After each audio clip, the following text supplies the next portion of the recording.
Apakah industrialisasi di Indonesia dapat menyebabkan penurunan produktivitas pertanian? Halo, kami dari kelompok K ST14 DPK UIPB University beranggotakan 5 orang. Nika Anggraini dan Hoiron Nazif dalam bukunya menyebutkan produktivitas pertanian dapat menurun sebesar 30% akibat hujan asam.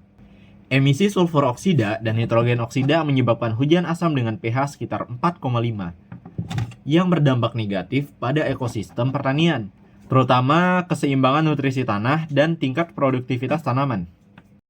Air hujan asam terbentuk dari reaksi kimia antara gas-gas polutan terutama sulfur dioksida SO2 dan nitrogen oksida NOx. Dengan uap air di atmosfer, emisi gas-gas tersebut berasal dari pembakaran bahan bakar fosil pada industri dan kendaraan bermotor. Reaksi ini menghasilkan asam sulfat H2SO4 dan asam nitrat HNO3, sehingga nilai pH hujan turun dari sekitar 5,6 pada hujan normal menjadi 4 sampai dengan 5. Dalam atmosfer, molekul SO2 dioksidasi menjadi sulfur trioksida, yang kemudian bereaksi dengan air membentuk asam sulfat.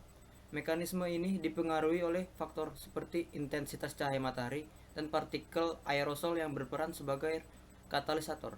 Demikian pula nitrogen oksida dioksidasi menjadi nitrogen dioksida. Sebelum bereaksi menghasilkan asam nitrat, reaksi kimia ini dapat dirumuskan sebagai berikut ini. Penurunan pH hujan akibat asam sulfat dan asam nitrat menyebabkan tanah menjadi lebih asam, yang mengakibatkan penurunan aktivitas mikroba, pengurai, dan keterbatasan penyerapan nutrisi. Hujan asam meningkatkan kelarutan logam berat seperti aluminium yang bersifat toksik bagi akar tanaman.